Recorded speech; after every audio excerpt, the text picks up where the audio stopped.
Welcome back, my friends, to the D-Rate the Hate podcast. I am your host, Wilk of WilksWorld.com, and I am so incredibly grateful that you are taking the time to join me for another powerful DTH episode. Friends, at the D-Rate the Hate podcast, it's all about bettering the world one attitude at a time. See, we did not create the hate, but with your help, we can derate the hate. That all starts with gratitude and personal accountability. We cannot control everything that happens to us in life, but we can control how we react to it. How we act, how we react, no matter what happens to us, how we react to it makes the difference. Friends, there is only one good thing about a bad attitude, and that is that we have the ability as individuals to change it. Here on the DTH podcast, we strive to bring you great guests and provide tools to do just that. Please be sure to share it with your friends. Subscribe if you haven't done so. Ratings and feedback are always greatly appreciated. And with that, let's get to this week's episode. Friends, I have said it time and time again, but hate is a learned behavior. And as such, it can be unlearned. But to do so, we need a true revival of humanity and moral clarity. Learning not to hate those with whom we disagree is a profound lesson in cultivating empathy and understanding. Often, violence and hate stem from a sense of feeling devalued or misunderstood. I am so honored this week to be joined by a couple that has spent their lives working in the depolarization space before anybody knew what the depolarization space actually was. A couple that has made profound differences in the lives of so many, working towards nonviolence in the ways of disagreement. Harry Boyt is a University of Minnesota professor who cut his chops in the nonviolence movement, working with Dr. Martin Luther King in the Southern Christian Leadership Conference back in the early 60s. Mari Ström, his wife, got her start back in South Africa, working towards bridging the divide during the apartheid era. Together, this nonviolence power couple continues to work towards this important goal of bringing those together who may feel that hope is lost in bridging the divide. Friends, welcome to the DTH podcast. Two of my great friends, my fellow braver angels, here to discuss how they got started and what they're currently doing in their mission for nonviolence. Harry Boyt and Mari Ström. Here we go. Harry Boyt and Mari Ström, thank you for joining me on the D-Rate the Hate podcast, my friends. So great to see you again. Yeah. Good to be with you, Wilk. Yeah, we got to spend a little time together a couple months ago out there in Gettysburg for the Braver Angels National Convention, and I know I had had the opportunity to speak with Harry a couple times prior to that, but I had the pleasure of meeting you, Mari, at the airport here in Minneapolis, and then we got to spend a little time together out in Gettysburg. So thank you both so much for joining me. It's always great to have a couple fellow Braver Angels here on the D-Rate the Hate podcast, and man, both of you, obviously being a couple together, but individually, you guys have these incredible stories that have just led this beautiful and amazing life. That the work that you've done, both together and individually, in bettering the world, bettering the cause of making this world a better place, has been incredible. So I'm very honored to have the two of you on the podcast today together to speak with me about your work. So thank you here. Thank you. Our pleasure, man. Good to be with you. All right. So Harry, I want to start off first of all with your story a little bit. And for people who don't know or haven't heard of Harry Boyt, Harry is a professor here at the University of Minnesota. But back in the day, you actually worked with Dr. Martin Luther King Jr. in the civil rights movement. You and your father. So why don't we start off with talking a little bit about that, and then we'll talk about Mari's story of working in the struggle against apartheid in South Africa. So again, both of you guys incredible stories. Harry, let's start off with you. Tell me a little bit about your work back in the day with Dr. King. Yeah, well, I grew up in Georgia and North Carolina. I'm a Southern boy, a working class background, Scottish. My family was from Charlotte, North Carolina, Charlotte, but we moved out after the Second World War. We moved to Atlanta. My dad was with the Red Cross. Dad had always been kind of a champion of the underdog. I think he got it from being working class. Mm-hmm. And he had, even though he didn't go to college, he had been a reporter and covered some union work in the 1930s in North Carolina. And so then he went with Red Cross. He went overseas. That's where he met my mother in North Africa. And he came back, and mother, well, I think this being overseas and then also my mother's influence changed his pretty typical Southern, working class views. They were complicated for working class whites. He had a lot of family friends that were black, but it was a racial pecking order. But he desegregated the Red Cross in Atlanta in the 1950s, which was very controversial. And then it was even more controversial when he created an organization called Help Our Public Education, which was about keeping the schools open. And the politicians were saying, no, we ain't going to let the blacks come into the schools. So they just had an organization for public schools, nothing else. Didn't even take a position on segregation. But it was very controversial, and that was kind of the change in our life. I had thought I was going to be a spaceman, but go to the Air Force Academy. But anyway, we had, when his name was in the paper, we had about 150 phone calls in a week written in this. And I was 12 years old. Wow. And then, so he worked for a while. He left Red Cross. He worked for a while in school desegregation efforts, trying to, keep them peaceful. He and mother became Quakers because they liked the Quakers and they had pretty good racial views. And then so it was Dad who went on staff of the Southern Christian Leadership Conference. And he was an assistant to King. He was the only white guy who was on the staff. Wow. But that was 1963, right before the March on Washington. And I was hitchhiking across the country, wondering if I was going to go to sea and be a poet or go to college. Anyway, he said, come on back. I was out in California. We're going to have this march to get the attention of the country. So my first formative experience was really the March on Washington in 1963. Wow. And I had my dad's room was next to King, so I put out my sleeping bag and lay on the sleeping bag and heard King practice "I Have a Dream" in the next room. That is incredible. That is such an incredible story, and that is something I definitely want to dive into further. Probably on another episode of the Derate the Hate podcast. We can do that later. There's a lot to be said about that whole experience, and people don't know. I've been doing a lot of work on what was the background to the civil rights movement. And as a kid, at 18 years old, I was amazed at the dignity and the kind of the discipline, sense of purpose, the calm of the marchers. Mm-hmm. Mm-hmm. And I found out later that came from decades of building, black schools, and there were real citizenship centers, and they had very nonviolent practices, so they didn't use the word. So anyway, that was, and then I worked for what was called the Citizenship Education Program of King's organization, the Southern Christian Leadership Conference. Very nice. And I had some experiences. Again, I'll talk to you about it another time about getting caught by the Klan and stuff like that. Oh yeah, we definitely got to get into that another time for sure.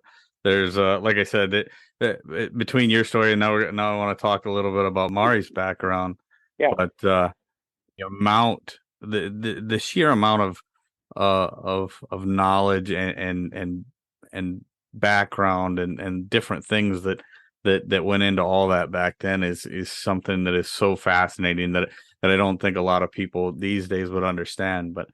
But Mari, now when I found out in one of my conversations with Harry that you had been doing a lot of work on your own back in the day in the struggles against apartheid in South Africa, I that's another whole thing that I would love to spend a significant amount of time and get into. But could you tell the DTH listeners real quick, Mari, what how did that work begin for you back in South Africa? Well, Wilk, unlike Harry, I did not grow up in a political home. My parents were not politically active, and ours was just a kind of ordinary white South African household where I think there was awareness of the fact that South African society was balancing on the edge, if you will, but there was no real sense of what could be done to change that and to move forward towards a more equal society. So I would say that my parents were concerned about some of the injustices and inequalities in South Africa, but also afraid of what a different kind of future might look like. And I'm not sure how much listeners out there actually know about the apartheid system, but in many ways, I guess it was much like the American South. South Africa was a very highly segregated society. Blacks and whites were separated physically, lived in different areas, caught different buses, went to different schools, actually had very, very little chance to interact informally, other than, I guess, in the workplace where Black folk would be employed, in kind of lower level service roles. And so, yeah, I grew up really without knowing any Black South Africans my age until I went to a church youth camp. And interestingly enough, the churches were one of the few places in South Africa where Black and white could still meet on an equal footing. And so I met young Black people my age, and it changed my life. I just heard how they were living their lives, and in a way, I guess my eyes were open to another whole reality. And as a Christian, I felt compelled to work for a more just society after hearing the stories of suffering and injustice that these folks, just like me, my own age, were enduring. And so little by little from my late teens, I became involved in efforts to imagine a new society and to help bring that about. And that took many different forms. Beautiful.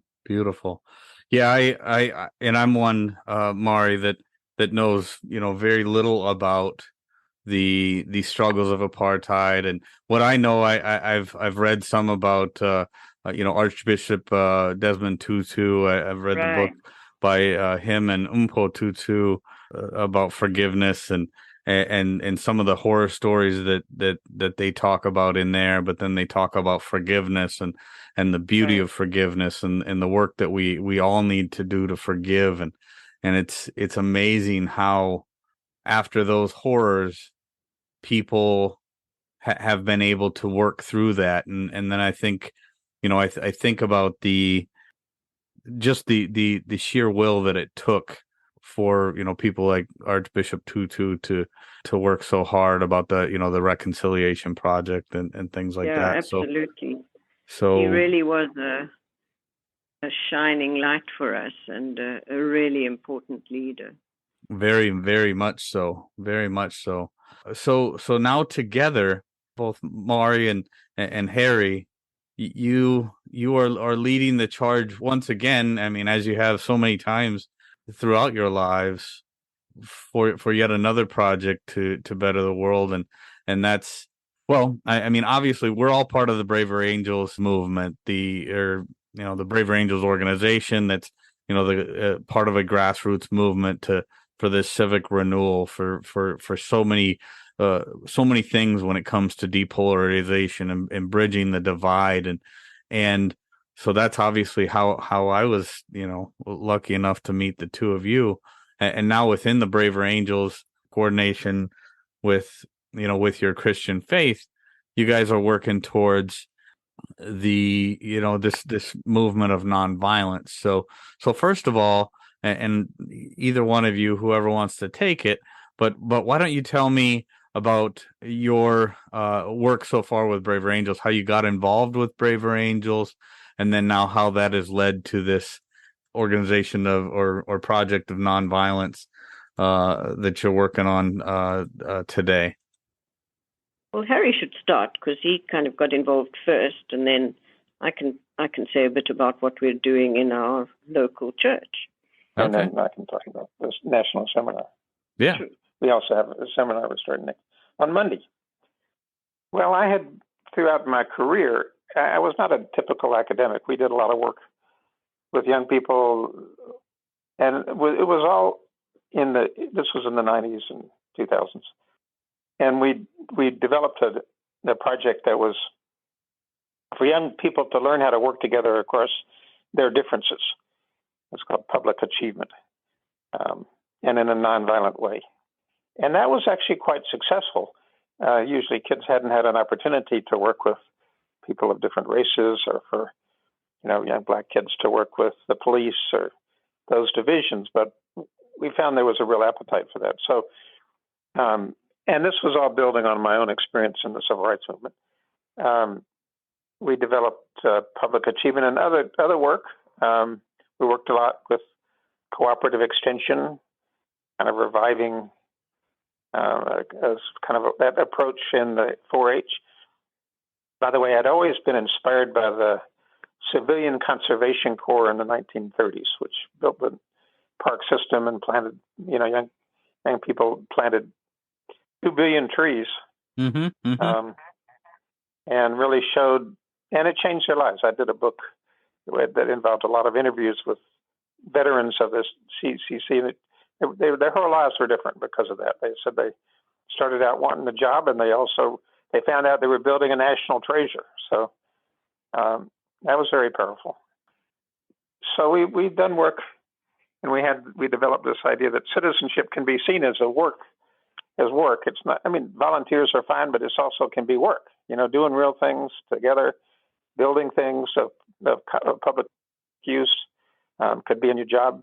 And I can trace it all to the civil rights movement. But so one of the things we had done with the work idea was say that professionals, whether they be teachers or lawyers or medical people, or they should learn to think of themselves as citizens, not being on top, but we use the term they should be on tap, not on top. So work with other people. They bring their own skills, but other people have other skills. And to make good communities, we had to get beyond the kind of expert knows best model. Sure. And one of the people we worked with starting in the middle 90s and who loved this idea was Bill Doherty, who was a marriage therapist at the university. And he picked it up, started working on it, started becoming what he called a citizen therapist. So I had known and worked with Bill really since then. And when he was one of the founders of Braver Angels, he wanted to get me involved. But I got involved right before the election, and we did something called Hold America Together. And, in a way, it was a reflection of my nonviolent beliefs that we have to learn not to hate people who we disagree with. Without a doubt. And it's a Christian faith we have that God's love is for everybody, and everybody is made in the image of God. So And I think the church has lost it. It's like they've lost their great calling to be a voice of love in a time of hate. But we were concerned about that. And so when Bill asked me to be involved, I was. I also wanted to know people, rural folks, and like I had worked with. Martin Luther King assigned me to organize. People don't know about the civil rights movement, but he had assigned me to organize, or he said, ask if I would organize poor white mill workers in the South. So I did that for 7 years. I tried to create some alliances between blacks and whites. Anyways, that was the background. And we tried to bring it to the church we were in, but it was too partisan a church. They weren't interested. So we moved over to another church, and we started working with Braver Angels at an Episcopal church in Minnesota. Mari's going to talk about that. I got more involved. I've been involved a bit in the background, but got more actively involved once we joined a new church and decided that we had found a really good home for Braver Angels work. This was a church that just showed openness to understanding the complexity of the problems around us. It was during the pandemic and during the aftermath of the George Floyd killing, and we were just so impressed that the priest offered prayers both for the Floyd family and all the community members who had been so traumatized by his death, but she also offered prayers for the police and for their families. And we thought, this is the kind of atmosphere in which we want to work and where we think we can establish a little BA project. And so it didn't actually take too long before members of our church expressed an interest in the work, could see the need for it. I think folks were really acutely aware of the problem of polarization and hatred. And so we did what Braver Angels always does. We found 2 blue-leaning members of the church and 2 red-leaning members of the church who agreed that they would be the kind of initiating committee of the work. And we've been at it for about 2 years now, and have experimented with various different kinds of discussion formats, but have I think especially just decided we would start by listening to each other internally. People make so many assumptions about each other and kind of think, all views are alike here, but our debates and discussions opened opportunities for people to share their different points of view and to listen really attentively and learn to speak kindly and respectfully. And it's actually been a really, really good experience. People have sort of come out of the shadows. They've found spaces where they can be more honest about their views about what's going on in the society, their questions, their doubts about political positions, where we just have been able to hold each other and hear each other's, musings. And so we're moving forward now in this new year with a series of meetings on the theme of nonviolence. So we really feel that the churches have deep resources that they can draw on to do effective work against polarization, and that nonviolence fits particularly well. It's a resource in a way. I think it's an enlargement of the topic of polarization. Yeah, absolutely. I mean, polarization. There's so much to unpack in the work that you both have done and what you continue to do. And I think back to just a few minutes ago when Mari was talking about how during her younger years in South Africa, when the only time you could actually get together with somebody of the blacks and the Another whites race, being yeah. able to get together was within the church, right? And that the church in so many ways brings together people today in the same way, and that we, just because we differ politically doesn't mean we don't have a lot of common ground, and we can't see things in a common way in with respect to so many things about our lives. I mean, it's not all about politics, but like Mari just said, coming together and being able to talk in a comfortable atmosphere, feeling safe, feeling, not having to worry about being judged or being attacked for what you believe, but being able to be heard. And I think that's really what it comes down to a lot of times, right? Is being heard, because like I've talked on this podcast so many times, it's the ignorance that we have of those that we know nothing about that breeds fear of those that we know nothing about. And that fear tends to we put our defenses up, and we end up getting we can get angry, and then that anger leads to the violence, right? And so whether it be our political beliefs that keep us separated, and then that ignorance of that other person, them, that us versus them mentality, right? That ignorance of who they are then breeds more ignorance, more fear, more anger, and that anger is going to eventually lead to violence. So the work that y'all are doing here, just again, as you have so many times throughout your lives, is so incredibly important, bringing people together. I don't care if the divide is racial, political, religious, whatever. No matter what the divide is, if you let it go too long, it may end up in violence. Isn't that right? Absolutely. But I also think the violence and the hatred is tied to the fact that people, everyday people, are devalued in our society. There's been a loss of appreciation for the humanity of others. Mm-hmm. And you can see it on the TV, you can see it in the movies, you can see it all sorts of places.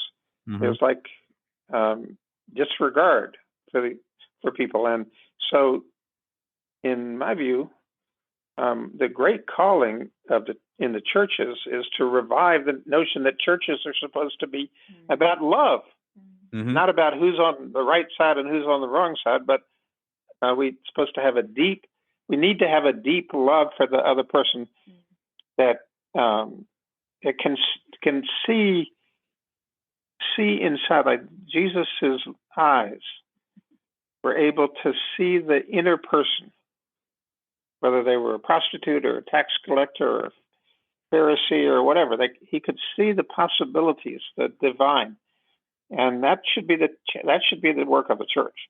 Oh, absolutely, absolutely. And people, we're well aware that people come into Braver Angels from all kinds of different backgrounds. Not everyone is active in the church, but we really, as Harry says, deeply believe that the church has, its own really important resources that it can draw on for this work. It's got a calling. Right. It's got an urgent message for the world. There's a church song. I've got a song to sing to the nation. The church needs to sing the song to the nation. Yeah. Well, you said it very well earlier, and I think we've all heard it many times, or at least I have throughout my life, and I'm assuming that a lot of other people have too, whether they are of the Christian faith or the Jewish faith or many other faiths. Talk about being, all human beings being created in God's image, as you said earlier in this conversation, Harry. And with that being the case, all human beings have a humanity within them that we have to look for. It is most definitely harder to find it in some than others, but as our common friends at Braver Angels have said, and the first time I heard it was David Blankenhorn. We all have our blind spots, but not one of us is not worth talking to, and we have to remember that when it comes to trying to bridge these divides, and the church is such a fascinating place to do that. I mean, we can do that. I know we've spoke, Harry, about me being more of a rural person, and you guys living within the Twin Cities metro there, trying to put something together to bridge that rural urban divide. Yeah, we'd like to do that. And that's something that I would definitely like to talk more about. So yeah, this whole nonviolence,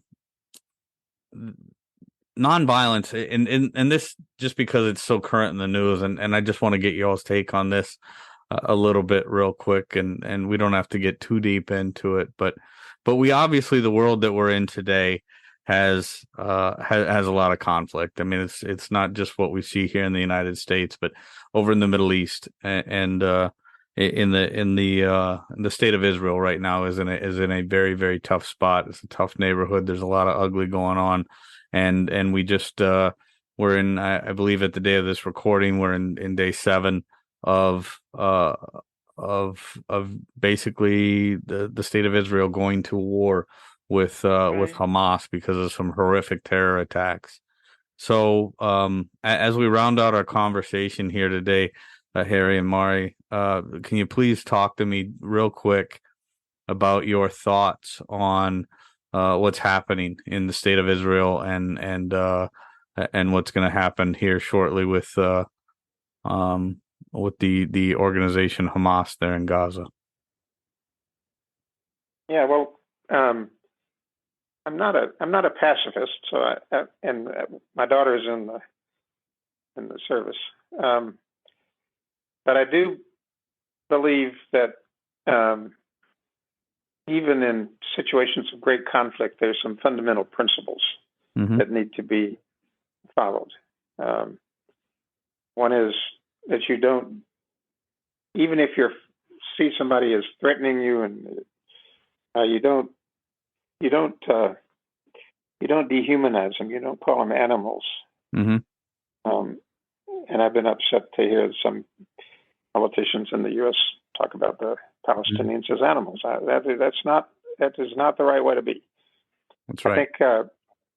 I think the Hamas is a kind of it strikes me as like the fascists or like the Klan I grew up with.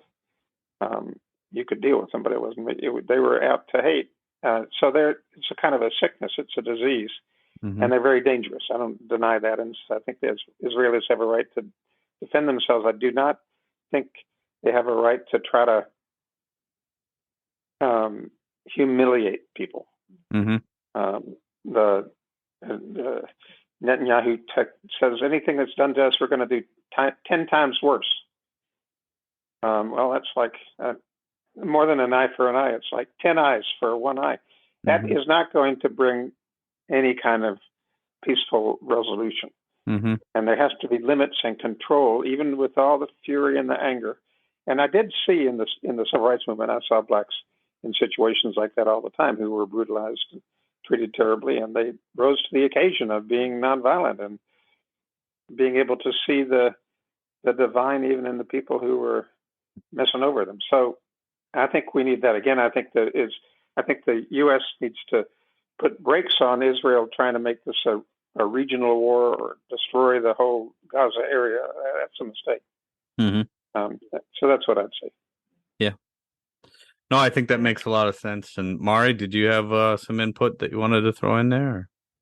Well, look, Harry is more the politician than I am, but I would certainly say it's an absolutely tragic situation, as war always is. This has made us all take our eye off the war in Ukraine, which is equally horrific. And war is just it's a complete failure of imagination. It's people being driven beyond the end of their tether to just lash out in the most violent ways because they see no other solution. And so somehow, in the midst of all that, one has to get back to a place where people are committed to rebuilding and reimagining what peace can look like, what coexistence can look like, what friendship and neighborliness looks like. And so, I think what breaks our hearts is just that the cycle of violence drags people further and further down, and violence begets violence. And so I think our work on nonviolence stems from the belief that the violence will continue until people work to break that pattern and to show that alternative ways of engagement can be powerful too. One does not have to resort to war, but as you were saying earlier, Wilk, if people's patience gets tried too long and hard, and if despair sets in, it's hard to prevent folks from going down that road. You got the population, but then you do have a group that is, the founding mission statement of Hamas was to kill every Jew in the world. Yeah, the annihilation of Jews, the extermination of the Jewish race. So it has to be controlled and stopped. Yeah. It definitely does, and I just pray for all the people involved over there. I've got people. I just put out a conversation with a friend of mine, Moshe Leve, this week. Him and I talked about that. He holds a dual citizenship, and he's got a lot of family over there. And I've had multiple conversations with Dr. Ilana Fishbein, who hails from Ashkelon area right outside of Gaza. Right. And I've got a very, very good friend of mine, one of my best friends from the time I did in the service. Him and his family live over there just north of Tel Aviv, and just a number of people in the region. So I pray and I hope and pray that that this is that this is handled in the right way, that God gives those in charge the wisdom and the strength to do what needs to be done, does it in the right way, and that this comes to the resolution that is set forth in God's will. And that's the way that I look at it, and I very much hope that as many people that are innocent make it through unscathed as possible, and we can move forward as a human race with yet another stain on our imperfect humanity, right? But we'll just keep praying for the best over there, and keep on doing the work that we do here in the United States to try and mend the fabric of our nation, to try and repair those chasms that are set that have set so many people apart here in the United States, right, Mari and Harry? Yeah, and lift up people, see the sacred worth of people. We think that there needs to be a revival of humanity. That is absolutely right. A revival of humanity, a sense of moral clarity, and a beautiful future for all human people. Well, Harry Boyt and Mari Ström, so glad to have you today on the Derate the Hate podcast. You guys have had such an amazing run in the ways of bettering the world in which we live, and both true treasures to the Braver Angels movement, or the Braver Angels organization, the depolarization movement, the nonviolence movement, and I'm so honored to call you both friends. I look forward to having you back on the Derate the Hate. Yeah, podcast. and we got to figure out a way to have exchange between our church and your community. Well, thank you very much, both of you. God bless, and we will talk again very soon. Okay, take care, man. Thanks for your good work, Will. Friends, if there's anything in this episode that provided exceptional value to you, please make sure to hit that share button. Share it with your friends, share it far and wide. And of course, if you haven't done so already, be sure to subscribe right from our website so you can get the Derate the Hate podcast sent to your email inbox every week. So this is Wilk wrapping up for the week saying get out there, be kind to one another, be grateful for everything that you've got, and remember it's up to you to make each and every day the day that you want it to be. If there is something that you would like to share with me, you can catch me on most social media platforms, or you can email me directly, wilk@wilksworld.com. With that, my friends, I am going to back on out of here, and we will catch you next week. Take care.